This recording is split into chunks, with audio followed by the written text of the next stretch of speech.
The receptionist's voice came through the office phone right when I was finishing a spreadsheet before lunch. "Hey, there are two people here asking for you. I almost said to send them up. That's usually how these things go when someone drops by unexpectedly." Then she added, a little quieter, "They said they're your parents." For a second, I just stared at the blinking cursor on my screen. 5 years of silence. And suddenly, they were standing in the lobby of my office building like this was a normal visit. I grabbed my badge and walked toward the elevator, already knowing one thing. Whatever they wanted, it wasn't just a family reunion. 5 years earlier, my life had collapsed in a way that still feels strange to remember. Not dramatic, not loud, just quiet and sudden, like someone pulling a chair away right before you sit down. I was 24 and 6 months pregnant when the father of my baby decided he didn't want that life anymore. We had been renting a small townhouse together on the edge of the city. Nothing fancy. Beige carpet, thin walls, the kind of place where you could hear your neighbor's dog barking through the drywall at night. But it was stable. At least, I thought it was. One morning, I woke up and he was gone. There was a folded piece of paper on the kitchen counter. I still remember the way it looked sitting there next to the coffee maker. He wrote that he wasn't ready to be a father and that staying would only make things worse. No conversation, no argument, just a note and an empty closet. I made sure the legal side was handled. I filed for child support, and eventually the court ordered it. But anyone who has dealt with that system knows it doesn't start overnight. Payments would only begin after the baby was born, and until then, everything fell on me. Rent, groceries, medical appointments. I tried to run the numbers one night sitting at the kitchen table, and the math simply didn't work. That's when I called my parents. They told me I didn't need to keep searching for apartments while I was pregnant. I could move back home for a while. They said I could stay there rent-free until I got back on my feet, as long as I helped with utilities and groceries. I remember feeling relief when I packed my things. You know that feeling when you think you've just found the one safe place left in your life. That was what it felt like driving to their house that afternoon. My parents lived in the same suburban home I grew up in, the same driveway, the same wooden porch rail my dad had fixed about a dozen times over the years. Walking inside felt familiar in a way that almost made the last few months disappear. But there was one person in the house who clearly didn't share that feeling. My younger sister, Lila. She was 20 at the time and had already decided college wasn't for her. Every few months, she had a new idea for a business she was convinced would take off. My parents believed in every one of those ideas. At the time, I moved back. She was already on her second failed project and planning another one. Lila made it clear pretty quickly that my return wasn't exactly welcome. Little comments at the dinner table. Jokes about how some people shouldn't be having kids if they couldn't even afford rent. The kind of remarks that sound casual enough that no one calls them out, but sharp enough that you feel them hours later when you're lying awake at night. I didn't argue with her. Part of it was exhaustion. Part of it was pride. And part of it was simply the belief that whatever tension existed between us was temporary. After all, I wasn't planning to stay forever. I just needed a place to breathe for a few months.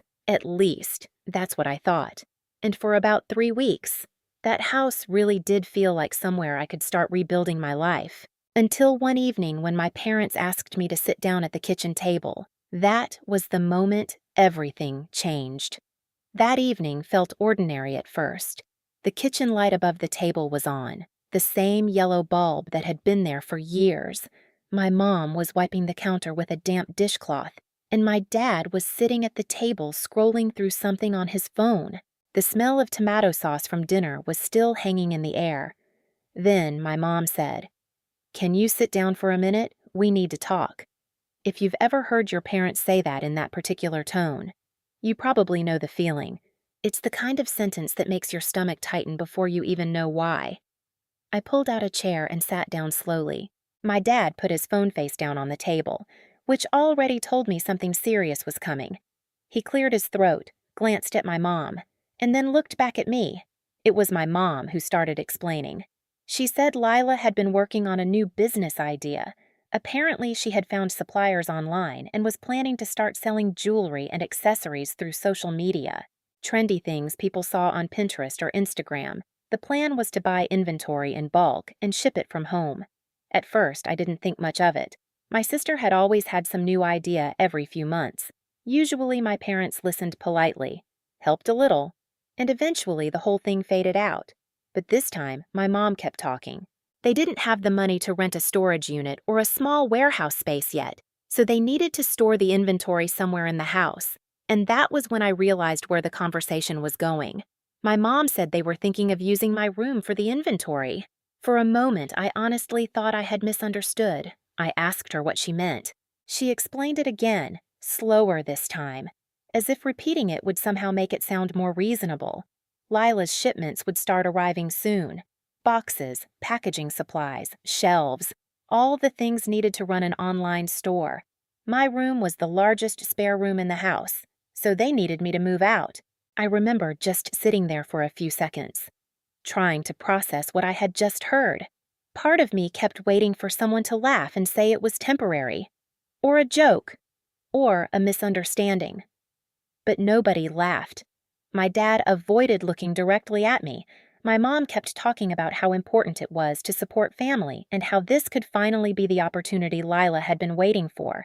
I finally said the obvious thing. I'm 6 months pregnant. The words hung in the air longer than I expected. My mom nodded like she already knew that. And then she said something that still stays with me. You could stay with a friend for a little while, just until things settle down. Just until things settle down. Like I was the temporary inconvenience in my own parents' house. That was the moment something inside me shifted. Not loudly, not dramatically, just a quiet understanding. I asked them how soon they expected me to leave. My mom said Lila's first shipment would arrive in a few days, which meant the room needed to be empty. Soon. The argument that followed wasn't explosive. It was mostly disbelief on my side and calm explanations on theirs.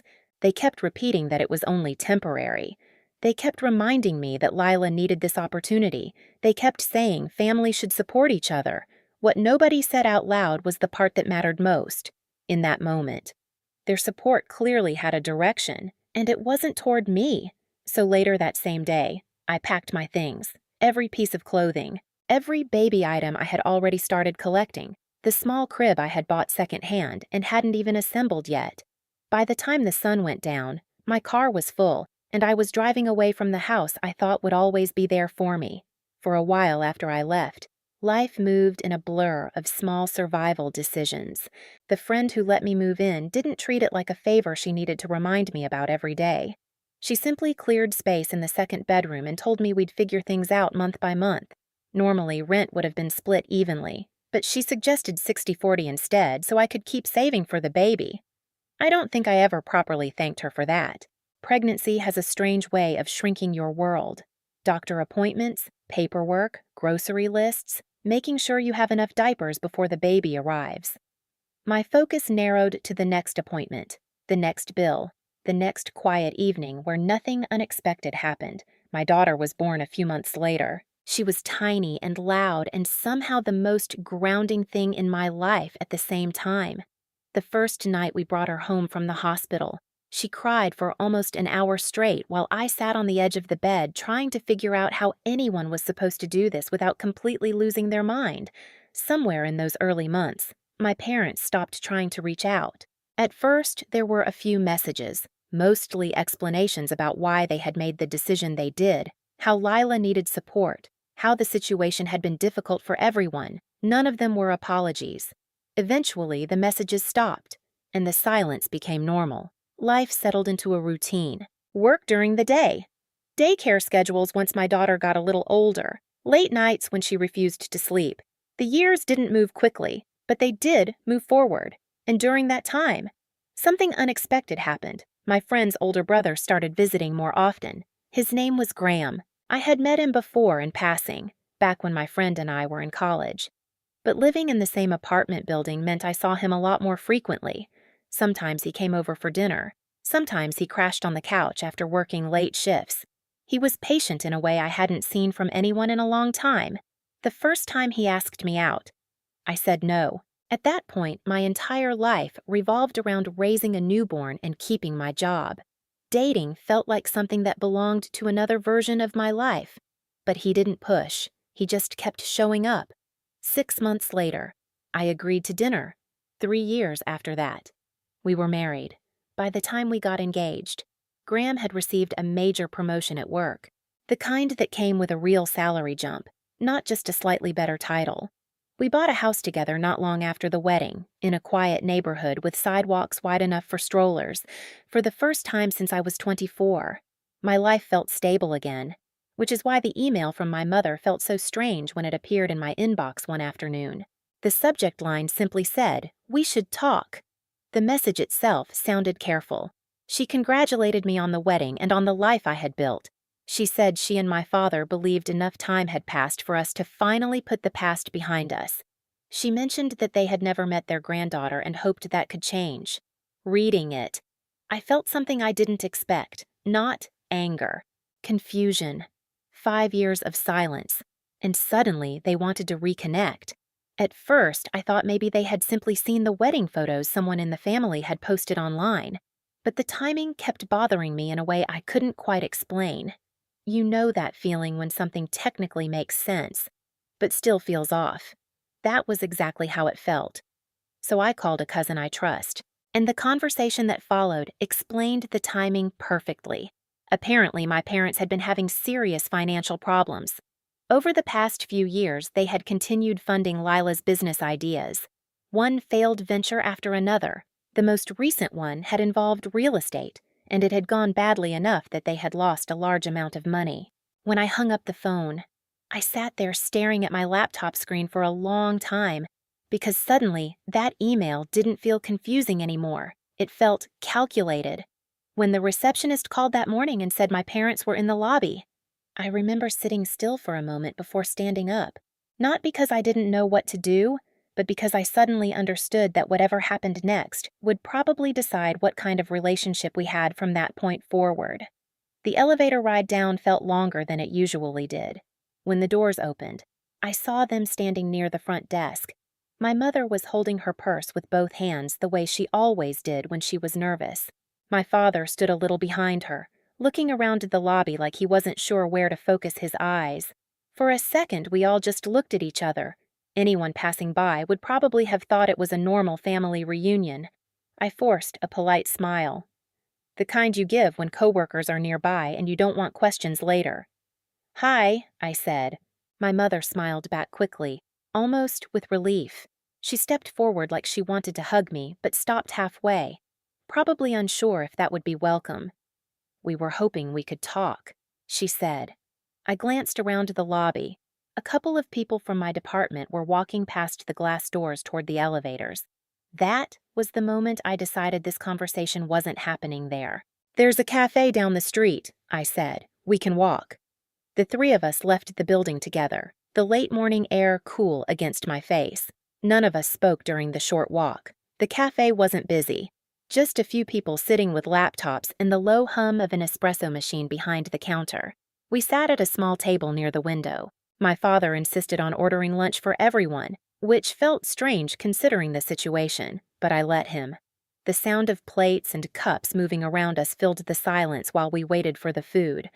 Eventually, my mother started talking. She said they had been thinking about reaching out for a long time, that 5 years was too long for a family to stay apart. She talked about how much time had passed, about how they had never met my daughter, about how life was too short to keep holding on to old conflicts. While she spoke, I noticed my father watching the table instead of looking at me. When she finished, there was a small pause. I folded my hands together on the table. "I heard things have been difficult lately," I said. Both of them looked up at the same time. "What do you mean?" my mother asked. I kept my voice calm. "I spoke with Avery last week." The reaction was immediate. My father leaned back slightly in his chair. My mother's smile disappeared for just a second before she tried to recover it. "She mentioned the real estate situation," I added. The cafe suddenly felt quieter, even though nothing around us had changed. My mother took a slow breath. "Well," she said carefully, "you know how business can be sometimes." For a moment, nobody spoke. Then she said something I don't think she had originally planned to say. We were already thinking about reconnecting, she said. But, yes, the financial stress made us realize how important family really is. That was the moment the entire conversation shifted. Until then, there had been room for doubt. Maybe they had reached out because time had softened things. Maybe they had simply missed us. But hearing her say that removed the last piece of uncertainty. I nodded slowly. So, money is part of the reason you contacted me. My father finally looked at me. My mother didn't deny it. She just said, "It's not the only reason." I leaned back in my chair. For the first time since we sat down, I spoke without trying to soften anything. "When I was 6 months pregnant," I said, "you asked me to leave your house so Lila could use my room as a warehouse." Neither of them interrupted. "You didn't ask if I had somewhere to go," I continued. "You didn't ask if I needed help. You told me to support her opportunity."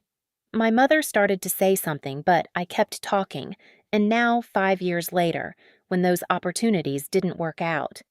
"You want to talk about family again?" The food arrived at the table then. None of us touched it. My father looked embarrassed. My mother looked tired in a way I hadn't noticed before. "I'm not angry anymore," I said after a moment, "but that doesn't mean I'm responsible for fixing the consequences of choices you made." The three of us sat there in silence. A few minutes later, my parents paid the bill. And then they left. For a while after that lunch, I honestly thought the situation was finished. The meeting had been uncomfortable, but it had also been clear. I had said what I needed to say, and my parents had heard it. There wasn't much more left to discuss. So I went back to work the next day and tried to let life continue the way it had before. But families rarely let things stay quiet for long. About 2 weeks later, my phone started buzzing while I was packing my daughter's backpack for daycare. The zipper on the bag had gotten stuck again, and I was standing there trying to pull it loose when I saw my cousin's name on the screen. "Hey," she said when I picked up. "I wanted to ask you something." Her tone already told me this wasn't going to be a casual conversation. Apparently, my parents had been talking to several relatives about what happened at that lunch, according to their version of the story. I had invited them to meet.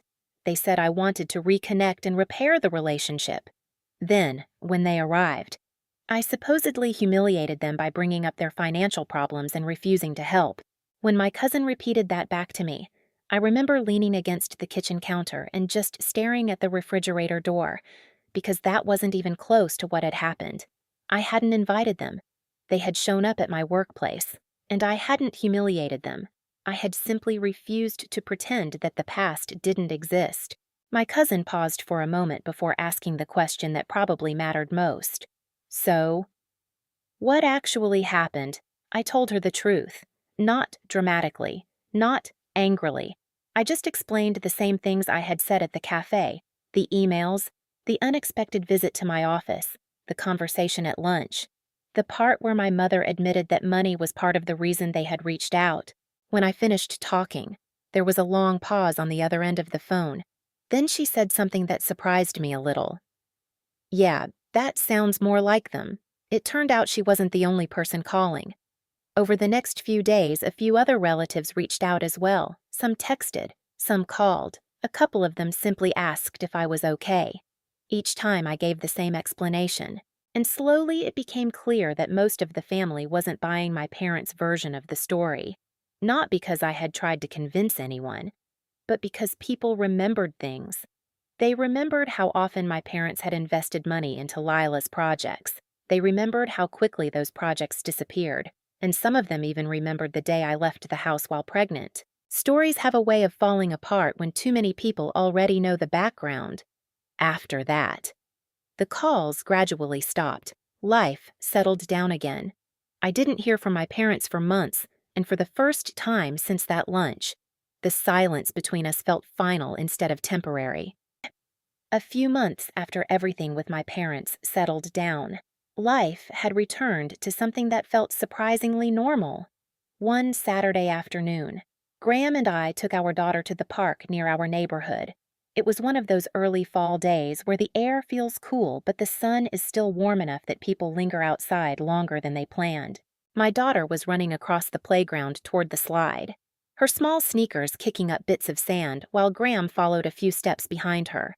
pretending he couldn't catch up. I was sitting on a wooden bench nearby when my phone buzzed in my pocket.